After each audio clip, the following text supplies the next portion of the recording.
नमस्कार साथियों, आपका स्वागत है हमारे YouTube चैनल NCERT की हर कक्षा के पाठ। आज हम जानेंगे कक्षा 6 हिंदी की किताब वसंत भाग 1 का पहला पाठ मातृभूमि। क्वेश्चन आंसर पार्ट 1 मातृभूमि, कक्षा 6 हिंदी, वसंत भाग 1।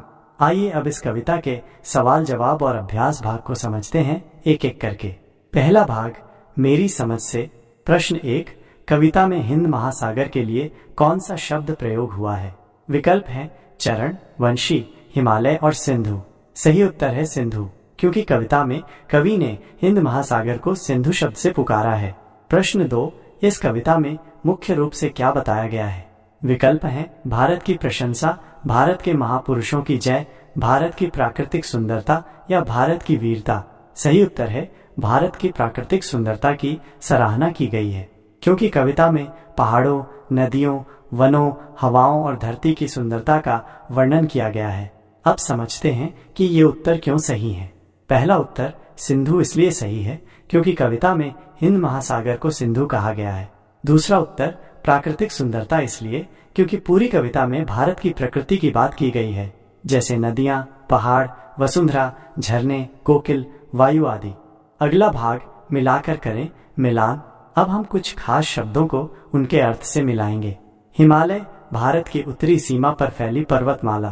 त्रिवेणी 3 नदियों का संगम स्थल। मल्ल पवन दक्षिण भारत की सुगंधित हवा। सिंधु भारत की एक प्रसिद्ध नदी। गंगा यमुना प्रसिद्ध पवित्र नदियां। रघुपति श्री राम का एक नाम। श्री कृष्ण गीता सुनाने वाले। महाभारत के पात्र। सीता जनक की पुत्री, श्री राम की पत्नी। गीता श्री कृष्ण का उपदेश जो अर्जुन को युद्ध में मिला। गौतम बुद्ध बौद्ध धर्म के प्रवर्तक। अब कविता की एक पंक्ति पर ध्यान दीजिए। वह बुद्ध भूमि मेरी, वह बुद्ध भूमि मेरी, वह मातृभूमि मेरी, वह जन्मभूमि मेरी। इसका मतलब है मैं गर्व से कहता हूँ कि मेरी धरती वही है जहाँ भगवान बुद्ध जैसे महापुरुष पैदा हुए।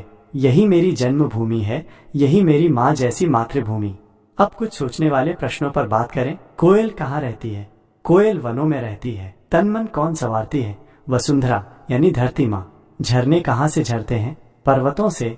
श्री कृष्ण ने क्या सुनाया था? गीता का उपदेश। गौतम ने किसका यश बढ़ाया? भारतवर्ष का। अब एक पंक्ति पर ध्यान दीजिए। नदियां लहर रही हैं, पग पग छहर रही हैं।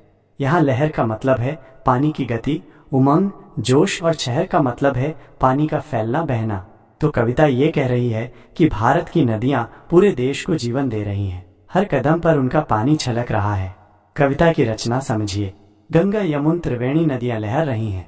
यहाँ यमुन शब्द यमुना के लिए प्रयोग हुआ है ताकि कविता की लय और छंद बना रहे। कभी कभी कवि शब्दों को छोटा या लंबा करके कविता को मधुर बनाते हैं। तो बच्चों, इस कविता से हमने क्या सीखा? भारत सिर्फ एक देश नहीं, एक भाव है। ये वो भूमि है जहाँ बुद्ध, राम, कृष्ण जैसे महान लोगों ने जन्म लिया, जहाँ गंगा यमुना बहती हैं, हिमालय खड़ा है और वसुंधरा हमें जीवन देती है। यही है हमारी मातृभूमि। धन्यवाद। अगली पाठ में मिलते हैं।